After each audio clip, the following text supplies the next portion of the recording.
When you call a suicide helpline in Japan, you may have to dial that number 30 or 40 times because the lines are so busy. A lot of people have a lot of problems, but nobody to talk to, nobody to listen. And they say, please God, someone answer the phone.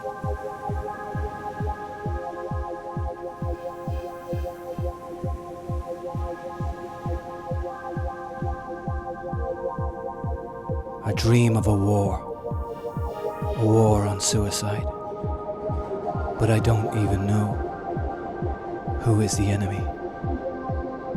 Who is it? What is it that's killing so many of us? 1 million people in the world every year. 30,000 lives lost in Japan alone.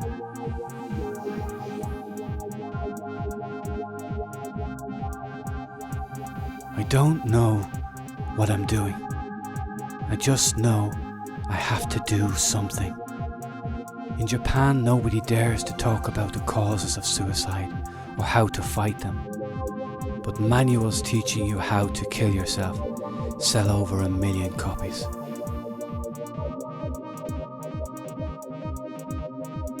What if 10,000 lives could be saved in Japan? Not by miracles, but by ideas, by honesty. Would anybody dare to listen? If death is darkness, this is about life. This is about trying to take back life from the jaws of death. This is about choosing hope over despair, even when you are desperately hanging on by your fingernails. 300,000 Japanese people have killed themselves in the last 10 years. That's around the population of Iceland. The Japanese suicide rate is twice that of America, 3 times that of Thailand, 9 times higher than Greece, and 12 times higher than the Philippines. Is that something acceptable? Or is it time we start to fight back?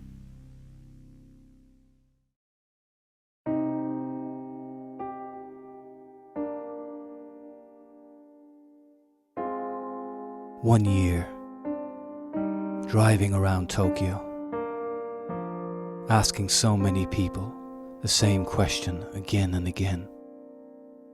The suicide rate is high in Japan still. To be honest, I don't know the real reason. But the fact is, killing ourselves is always maybe in the back of our minds. We see every day in the newspaper, in the media, some people are killing themselves, including famous and successful people like politicians and business people. When we face a serious problem, we have to make some certain choices.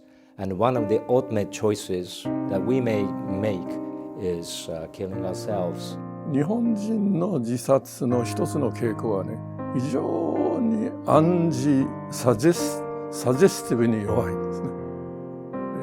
そういう方法で死んだ仲間を見つけるとですね、もうみんなそれに同調する。ですから彼らはネットで時々示し合って一緒に死のうと。で、これに乗ってくる日本人というのは非常に多いんですね。で、彼らの率直な気持ちは一人よりも何人か一緒の方が安心だということなんですけどね。けれども結局みんな死んじゃうわけですからね。で、なぜ日本人はこんなにもサジェスティブに弱いのか。There are no samurai left in Japan today. There are no kamikaze pilots either. All that remains is a feeling that suicide can be beautiful. The suicidal tendency among Japanese authors has been extremely high. And if you just list them, going through the decades, there are many who took their lives. And the pattern is totally out of shape with the rest of the world. There is nowhere else where the suicide of novelists is so prevalent. この自殺多発場所はなんでそういう自殺の名所になったかということなんですね。当時僕の場合には地元のね作家で高見純というのがいます。死の淵とかっていう本を書いてね、それがを売り物にして、ね、観光地にしている。また足摺岬には民谷虎彦ですかという人の小説映画化になってそこを観光自殺の名所として売り物にしています。Yes, I was the person that suicide is a kind of beautiful thing before having the experience that my friends committed suicide. Suicide was something unrealistic. That's why I could easily believe that suicide is something beautiful. What Mishima did in the real life was not so beautiful. What he killed himself in real life is so different from how he wrote in his novel, right? In his novel, killing by himself is so beautiful, right? And it's such a sort of gorgeous moment or something. That's what he described in his novel. His suicide should not have happened. I was broken by it. I was really, really unhappy with the suicide. And it's still with me today. It's an unbearable event. And when I say it should not have happened, I mean that those of us who knew that he had suicidal tendencies should have stepped forward and should have found a way to enable him to continue to live.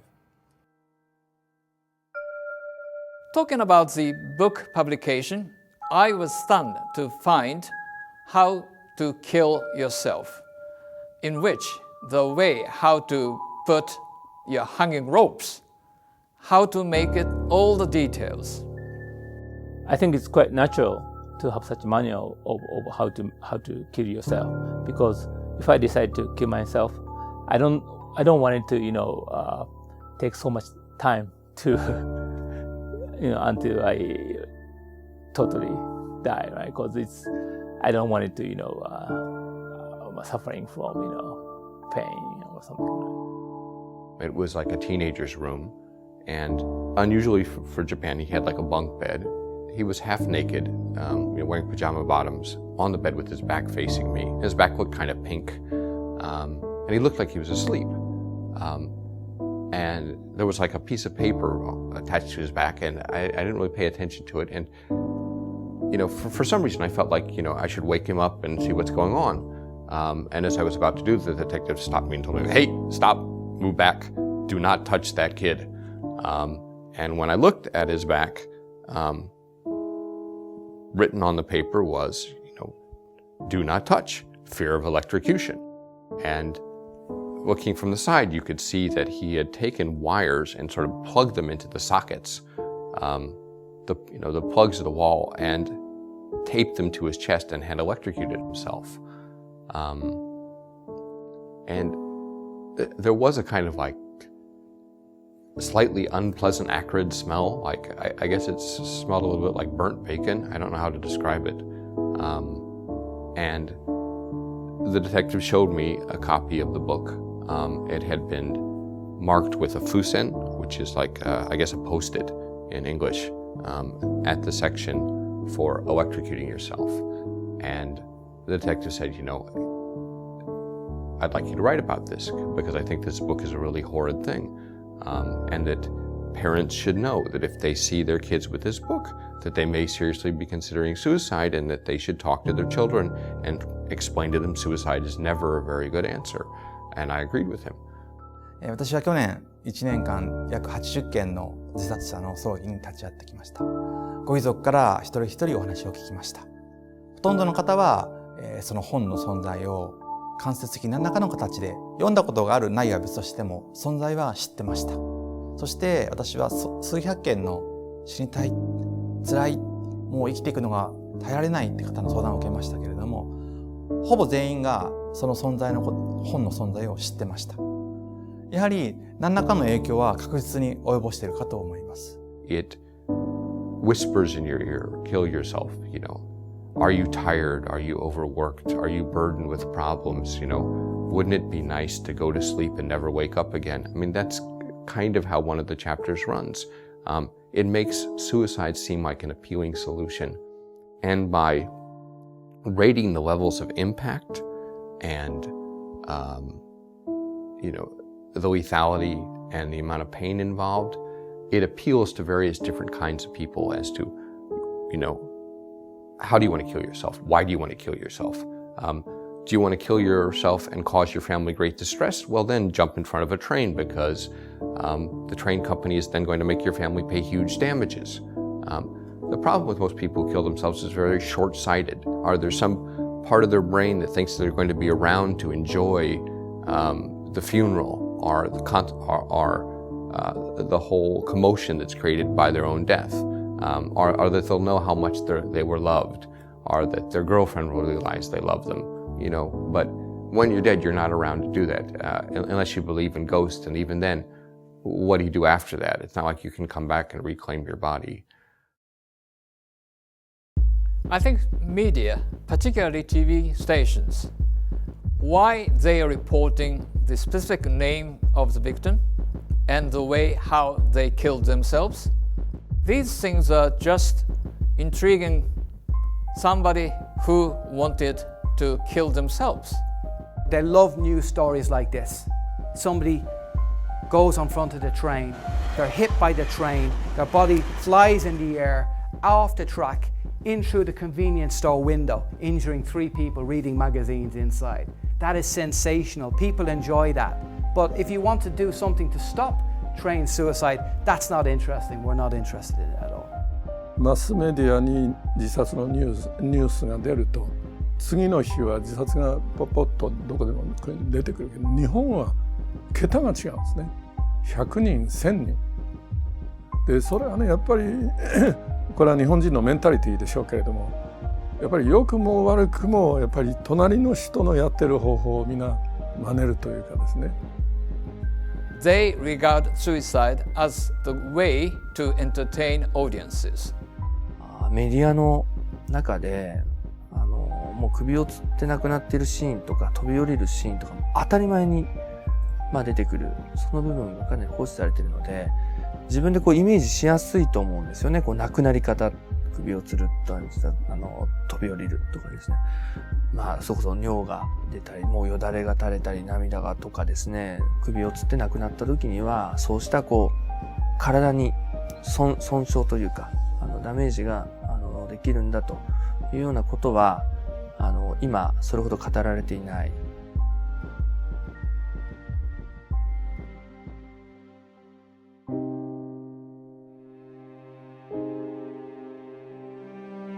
Suicide manuals and all the countless suicide websites will all tell you that Aokigahara Forest is the most beautiful place on earth in which to die. Now I must admit, it is a truly beautiful place, but not to die in, because your body will be left undiscovered for several months, be eaten by all the little forest animals, and become the happy home for a wide variety of insect life. Until eventually you will be carried out in a black plastic bag by tired municipal workers earning $10 an hour. But there is something even worse, the human scavengers who will come to look for you. Treasure hunting. They're not looking for gold or silver. They're looking for rope, razor blades, shoes, wallets, or they're looking for the jackpot. They're looking for a hanging body. If you put that hanging body on YouTube, you get 1 million people viewing it, downloading it. You get TV shows, serious news shows coming here, looking for bodies, viewing corpses, skeletons from every angle. You've got movies coming here talking about ghosts, spirits, it's haunted, all trying to make money, all trying to use here as entertainment, a place of tragedy. And what happens is that more and more people will come here. More and more people will kill themselves. It's already the #1 suicide spot in the world. Stop advertising it, mass marketing it to make money. Why not try and do something about suicide rather than promoting it?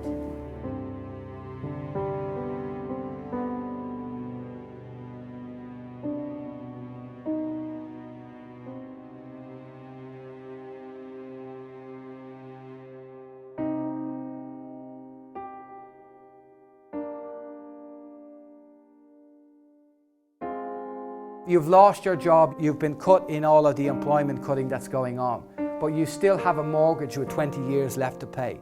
You've got children's education fees to pay. What do?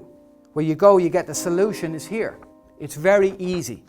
You get all your debts are paid, your mortgage repayments are finished, and your children will have a great education. And you'll get maybe $300,000 or so. And all you have to give is your life. People would come, sign a life insurance contract and go straight out and kill themselves under the nearest train. They said, okay, well, that can't happen. That's a little bit ridiculous. So we'll put a 1-year exemption period on this. So you signed a contract and you must wait 1 year before killing yourself to get the money. Well, that's still a very, very good deal for desperate people.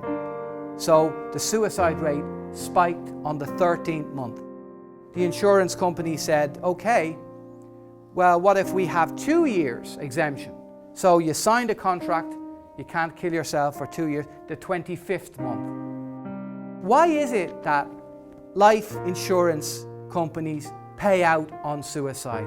Stop paying people to kill themselves. Stop incentivizing people to die and leave their families alone. Which family would say, I'll take the money, I'll lose the husband? One of the things I really admire about Japan and the Japanese is this deep sense of personal responsibility, especially as it relates to debt and money. And one of the unfortunate things about Japan and the Japanese is that a way of showing responsibility is to kill yourself. It shows sincerity, that you really are sorry. 借金の問題ということで言うと、やはり多重債務がものすごく自殺の大きな要因としてあったと思います。最初は生活に困った時に家族や友人からお金を借りてなんとか生活を続けていこうとする。でもそれでも仕事が見つからない、安定した収入がないと、また家族や友人からお金を借りる。で、それを繰り返しているともういい加減にしてくれと言われてしまって。でも生きるためにお金が必要だって言った時に、一番手っ取り早く借りられるのが消費者金融。Consumer finance in Japan has always had a little bit of a reputational problem. It's a very difficult industry to regulate because all you need are a big bag of cash and many desperate people to be able to charge them very high interest rates. In fact, it's a little bit difficult to distinguish in Japan sometimes the difference between consumer finance and loan shark. Despite the support of big banks and glossy TV commercials, some very old-style collection methods have been used in recent years. Why not sell your eyeballs to eye banks? Why not sell your kidneys for transplant use? So this exactly saying just you, why not kill yourself and get your insurance payout money as a fund for repayment of a loan? In 2005, the government noticed a very disturbing trend. 5,000 people had killed themselves and life insurance policies were paid, not to their families, but to consumer finance companies. Consumer finance companies were routinely taking out life insurance policies on borrowers. They had never bothered to tell them, and a suicide was a win for a consumer finance company. Consumer loan companies, people visit not only to the debtors, but also their family members or relatives or their offices. So this gives a very big pressure for them to select the last way to commit suicide. We've got to control the consumer finance companies. We're going to reduce the interest rates. We're going to crack down on the behavior of companies. And everybody said, this is great. The government is finally doing something positive. But there was one big winner from this. And unfortunately, that was organized crime. People who cannot get money from legitimate sources will simply go to shadier sources, and the shadier sources will be better and more vicious about collecting their money.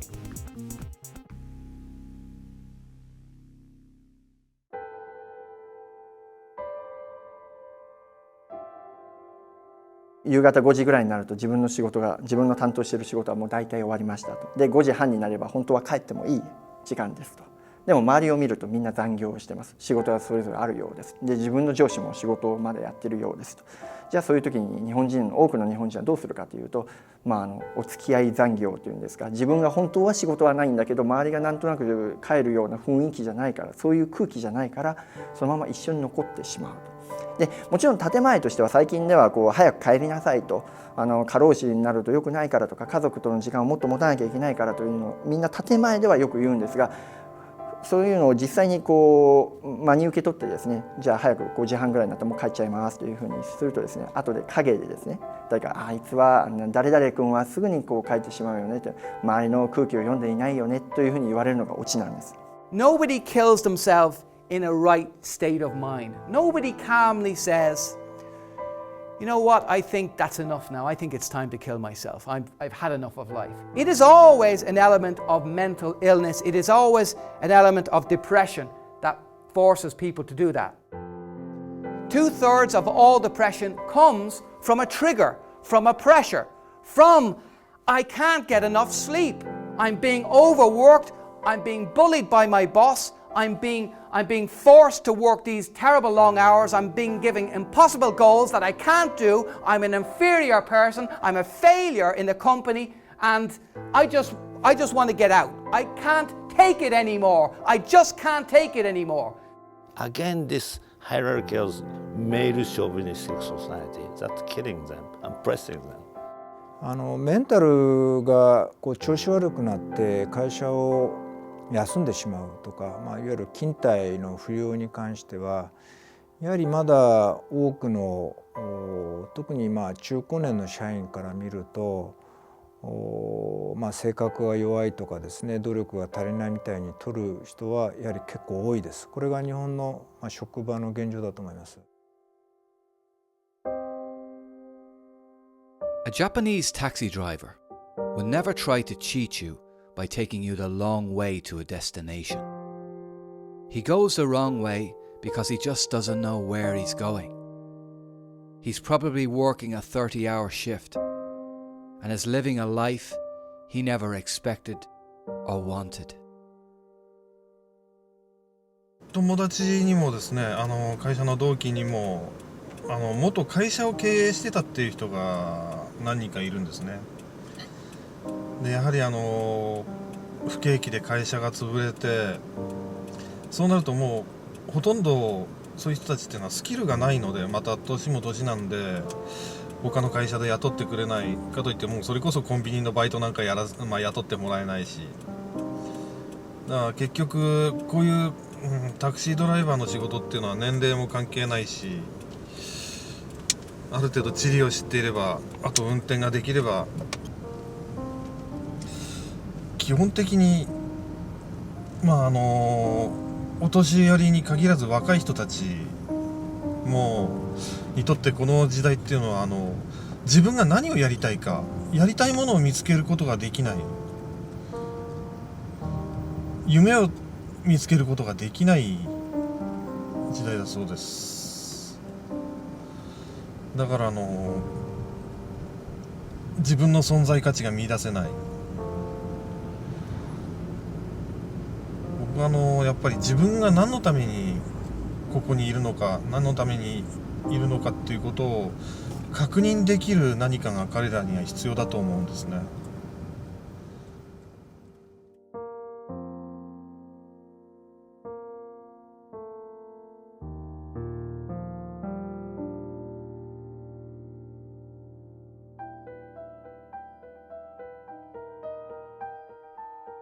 試験のプレッシャーって結構大きいんですけれども、最近の親の傾向として教育を投資として考えるっていうのが強くなってきていると思います。で、例例えば入試なんて言うと、親も、いい格好して、で、面接受けなきゃいけないし、そのために、準備もしなきゃいけないし、そうするとやっぱり自然と、自分の時間もお金も費やしているのに、やっぱりそれ子供にもちゃんとしてほしいっていうのを求めますよね。そういうプレッシャーが結構親から子供に対して来ているということが言えるんじゃないかと思います。I know if I don't get into the right school, high school, I'm not going to have a chance. If I don't get into the right university, I don't have a chance. And in university, the suicide rates are really, really high in Japan. People failing exams, people jumping off the buildings, and you know, it really doesn't happen on the same level anywhere else. Related to suicide, bullying is a big issue. In particular, talking about the youth suicide. And there is a big fight between groups and individuals. A girl last year killed herself. She was 8 years of age. She was being bullied in school. The bullies had written all over her school books, shine, which means die. The school ignored the complaints from her parents. They said she wrote that on her books herself.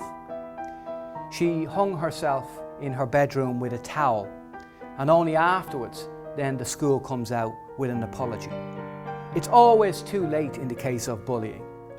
Talking about my experience in elementary school days, my teacher led the bullying to me. I was a kind of unique student from the perspective of character and conduct. The teacher didn't like that and started bullying, and other students followed. For people who have unique way of thinking or unique behavior, Japanese schools are a difficult place to live. In the hospital, there is an emergency room, and I found there are many cases, so-called wrist cut. They are usually young girls or young women, and they cut their own wrist with knives or razor. 私最初ちょっと主人は DV あったんですよ。でそういう DV 保護センターみたいなとこ入ったんですけど、なんか扱いが冷たいんですよね。で次行ったのが警察になんか連絡したんです。もちろん警察はそんな全然何にもしてくれないし、そういう公共の施設っていうのは冷たいです。何にもしてくれないです。30代の問題で私自身が非常に心を痛めているケースがあります。その方はいわゆる非正規労働者、つまり派遣働いてたんですけれども、仕事を失ってその方の社員寮も出なきゃいけなくなった。実家に帰ったわけですけれども、実家とのその家族が折り合いが悪いわけです。女性も30過ぎますと、お父さんお母さんから「あなた結婚しなさいよ」いつまで家でいるのってことを言われる方がやっぱ多い。その中で居場所がなくなってしまう。その中で、居づらくなってしまった。だけどもじゃあ仕事に出るか。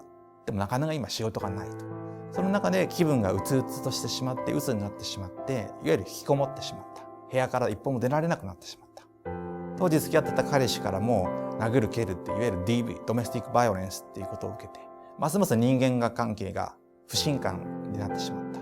そしてある時、ご自身のお家のしかもご夫婦のお父さんお母さんの寝室であえて首を吊った。つまりそれは嫌がらせ、ある意味その見せつけでもあるわけですね。私はこんなに辛いのに分かってくれなかった。私は現場に行って警察の現場検証から立ち会いました。そして首の縄のロープをほどいて棺に入れて最後火葬する時にお花を入れようとしました。ですから今のもはっきり覚えてるんですけれども、その女性は首をぐっと絞められてしまっていわゆる窒息死ですね。そうするとベロがですね、垂れるわけですね。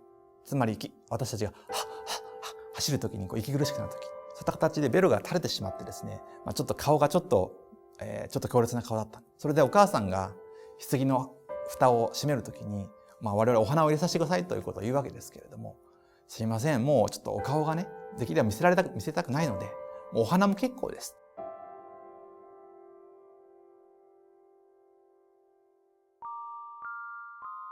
1/3 of all suicide victims in Japan are over 60. But nobody really talks much about elderly suicide. They're just old, tired of life.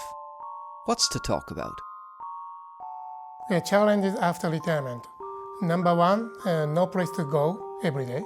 Number 2, no identity in a society. Number 3, no hobbies. Number 4, no human networks. And number 5, no idea what I should do. 私今小さなコミュニティで医療をしておりますけれども、非常にこれはもう僻地に相当する農村部ですから、老人高齢者が非常に多いところです。で、高齢者まだ足が丈夫な方々は病院にまで来られますけれども、もう足が不自由な方というのもほとんどお家におります。それも寝たきりの一歩手前です。ですからもう家から出られない程度の方です。その方たちが奥様がいらっしゃればまだいいんですけども、ないしはご主人がいらっしゃればいいんですけども、いない場合には非常にもう悲劇的な状況になっているというのがこれは現実でして、これはいわゆるもう栄養的にも料理もできない、それから家の中の衛生上の問題もあり、それからセルフケアもできないから自分自身もお風呂も入らないし、もうその状況に置かれて、それでもって一人で生活しておるというこの本当に悲劇的な状況である。If you're on your own, it's a very, very lonely place in Japan. And loneliness is one of the key factors of the problems, particularly for the elderly. You know, they can't get out, there's no way of getting to them, who wants to talk to them. Loneliness kills so many people in Japan.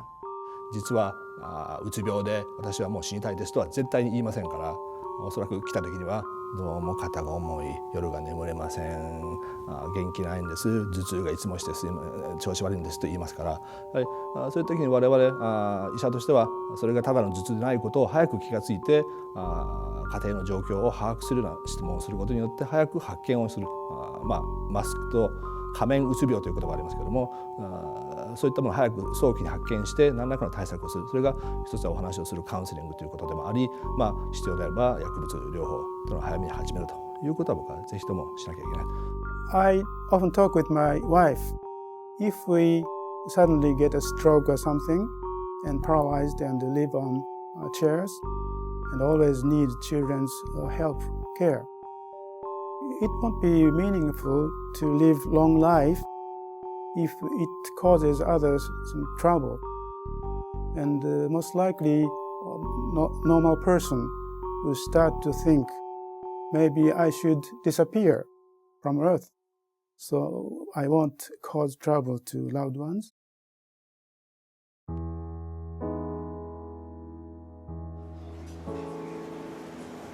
Gambling is not allowed in Japan. Gambling is illegal. So what you are seeing here is not gambling. It just looks like gambling. It's people winning and losing money. Some losing money and building massive debts. But in Japan, remember please, gambling is not an addiction. And it has absolutely no link to suicide or debt or anything negative.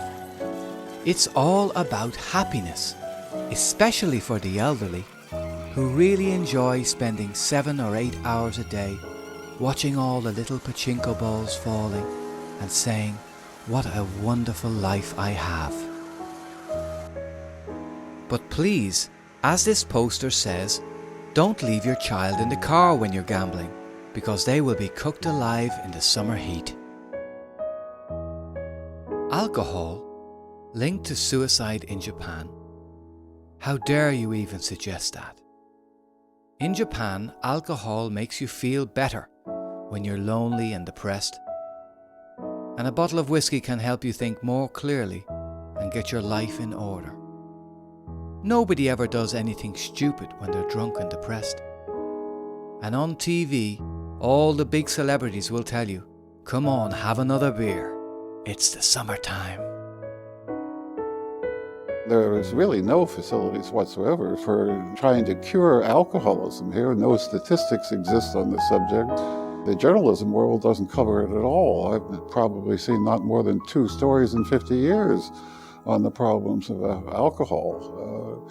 It's just a problem that's considered to be part of Japanese society, and therefore it's not a subject to be taken up.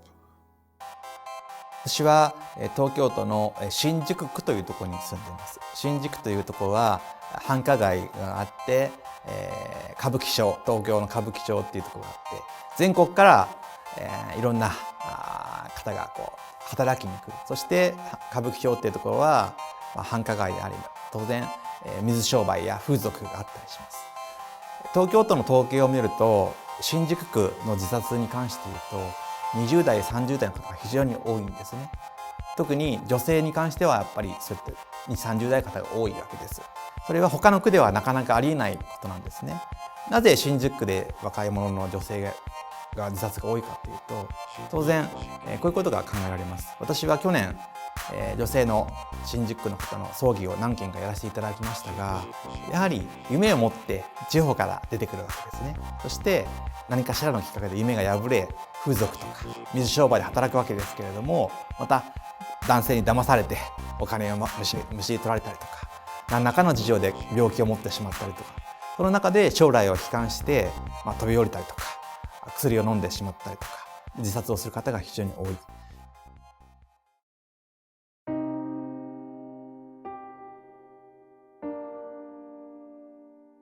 That's the blue light. If you look at the blue light, everything will be all right. All your troubles, all your worries, they just melt away.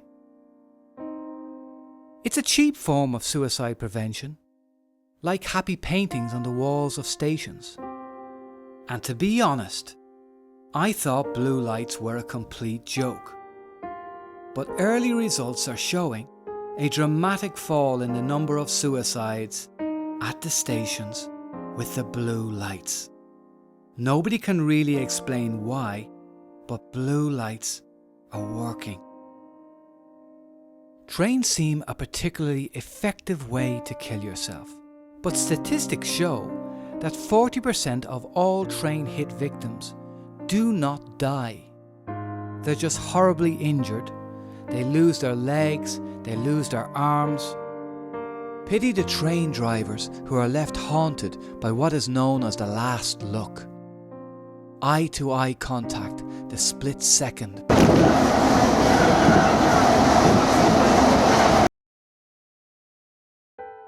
僕の友人が荻窪駅で自殺をしてね。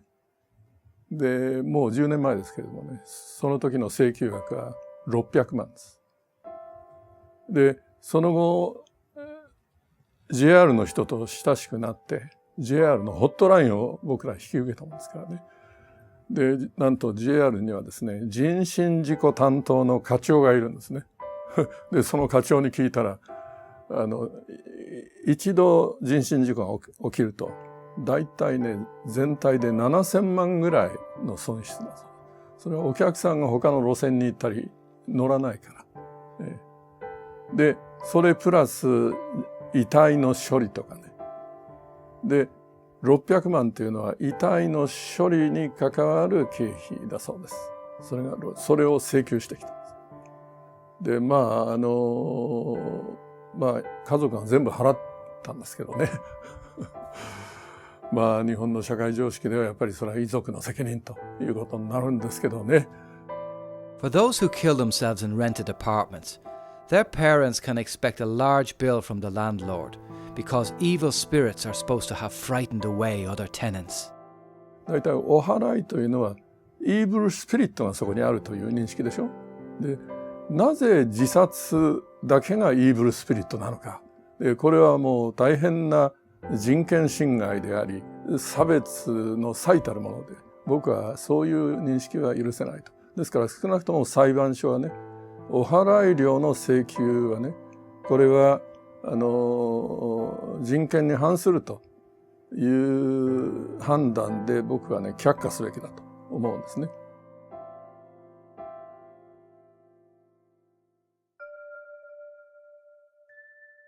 One suicide has 10 suicide attempts. That means there is at least 300,000 suicide attempts in Japan every year.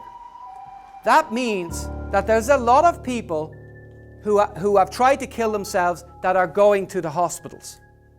In Japan, it is reported that it's amazing number. It is reported that 10 to 20% of all the patients transfer to the most critical emergency medical centers in Japan, including like cardiac problems or strokes or traffic accidents. 10 to 20% of the patients transferred to the ER are suicide attempters in Japan. The suicidal people are coming into the hospitals every day, cutting their wrists, overdosing, and what happens is that the hospital will put a bandage on their wrist and say, don't do it again, off you go. They cut again and again and again and came back to the emergency room. You could save so many lives. So a suicide attemptee comes in. Option one, have a psychiatrist there. Have some kind of a social worker there. Is it too expensive? Yes. Well, at least take their name, take their details. Follow up with them. Are they all right afterwards? Why not put them in touch with some psychiatrists? Why not give them some free consultations? Incentivize them to try and get help, to not just come back, go back home, and a week later cut their wrists again and they're off again. Because one of the next times, they're not going to the hospital, they're going straight to the morgue. Here we are, at the ground zero of suicide in Japan, the Japanese mental health care system. When facing the dark horrors of depression, what support can Japanese people expect in their hour of greatest need? Psychiatric services are not so good in Japan so far, I think. One reason is that a large number of psychiatric people are hospitalized, institutionalized, and partly because of that, the support in the community, support for the psychiatric patients in the community are not good or not sufficient. And so the psychiatric patients are very hard to live. And in these very difficult societies, these kind of people, so to say, the weak peoples, are pushed aside to out of the society, and they choose to kill themselves. Of 30,000 suicides in Japan, 10,000 are already in the mental health care system. They are having consultations, they are getting medications, or they have been institutionalized. Japanese psychiatrists are forced to deal with a very large patient base, so that the average clinic can include 40 or 50 clients or patients in a metropolitan hospital setting, such that the psychiatrist only has 3 or 4 minutes per individual. Do you think you can solve your problems in 3 or 4 minutes? Especially when the doctor is already spending half of that time writing down so many prescriptions of medicine for you to take. Does it work? Does it matter? Of course, here you go, take your medicine. There's already somebody else outside the door. You know, you have your problems with the debt, you have the problems with your family, you've been bullied at school, you're feeling that life has no meaning. That's the time over now, please. As a result of limited resources, both in terms of psychiatry as well as paraprofessionals, trained psychiatric nurses, social workers, and other mental health professionals, care in Japan has been largely focused on psychosis, largely inpatient, and has included very long hospital stays and primarily custodial care. When you go into a mental institution in Japan, it's very hard to get out because mental institutions are private institutions, like hotels. And we know that in a hotel, you have to fill the beds. You have to fill the room occupancy.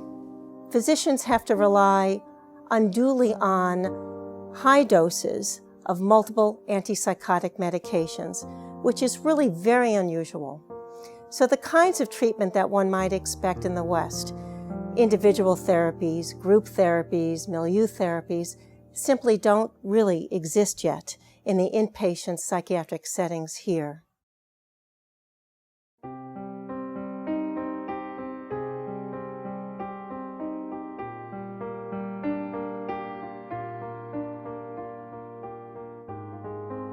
Every journey must have an end. Our journey ends here, on the cliffs of Tojimbo. Yukio Shige was a policeman sent to work at one of Japan's most infamous suicide locations. His job was often to go out in a small boat and fish the remains of victims out of the sea. In 1 month he recovered 10 bodies and wondered, why did nobody ever try to stop the people jumping? When he retired, he came back to Tojimbo to try to do something. He used his retirement money to open a tiny cafe near the cliff's edge. And from there he patrols every day, all day, the symbol of the loneliness of suicide prevention in Japan. 交通事故の場合はね、警察の責任ですよ。事故防止、交通事故防止って犯罪になりますから、昭和45年にね、交通戦争と言われてあの当時1万6000人ほど亡くなって、で警察が旗振り役をして交通事故をなくそうってやったんですね。官民が一体としてやった。で今現在5000人切ったんですね。3分の1になったんですよ。日本の自殺見ると12年間3万人以上であるにもかかわらず、この現場見てもその責任者何にも対策をしない。これはダメでしょうということで、行政ができないんやったら、民間でできる我々がしてやろうかということで、私が仲間を募って、で今87名のね、うちのボランティアの人がいるんですけども、大体そのうちの20名ぐらいがね、一緒に巡回してくれています。ということで、今現在6年7ヶ月この活動をしまして、今日までに297名の自殺を食い止めてきました。どういう状態かというと、ここが一番自殺多い場所なんですね。ここに一人で日没を待っているんですよ。座ってるんですよ。誰か声かけてくれるのを待っているんですね。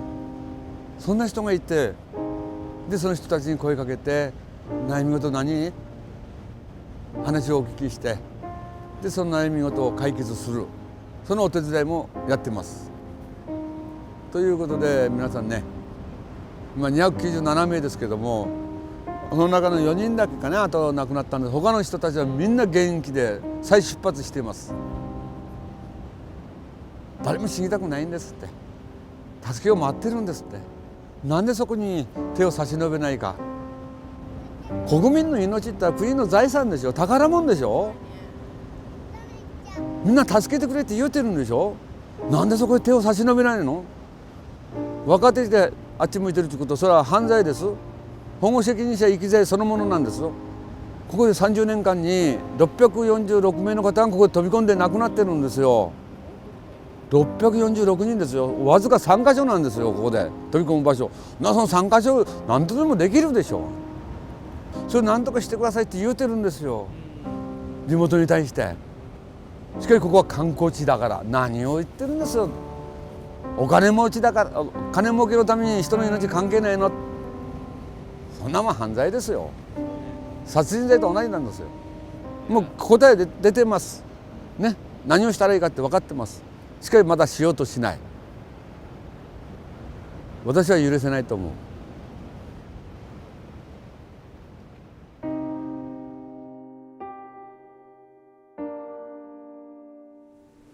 I thought, what a nightmare to have a neighbour like this. One who was always knocking on your door for tea and sympathy. As she had got older, work had got less and less, She said she'd barely leave her room. I quickly got bored listening. It was depressing. So when a knock would come, I turned down the TV and keep quiet. She slipped a tiny note under my door with her phone number, email address, phone email, saying, "Talk to you soon." Then thankfully she stopped knocking. A couple of months later I got angry when the landlord wouldn't fix the gas leak that was leaving such a horrible smell in the corridor. She was only discovered after 3 or 4 weeks of the summer heat. 2 days later, I looked out the spy hole of my door to see an elderly lady stacking boxes. Despite the smell, she didn't wear a mask. It was still her daughter. No matter how many people I interview, what answers I find, saving 10,000, I will always know I couldn't even save one. I didn't care. It's not up to the government to save us, blaming this or that. Sometimes all you need to save somebody's life is to take the time to listen. If we're looking for the enemy on the war on suicide, all we have to do is look in the mirror.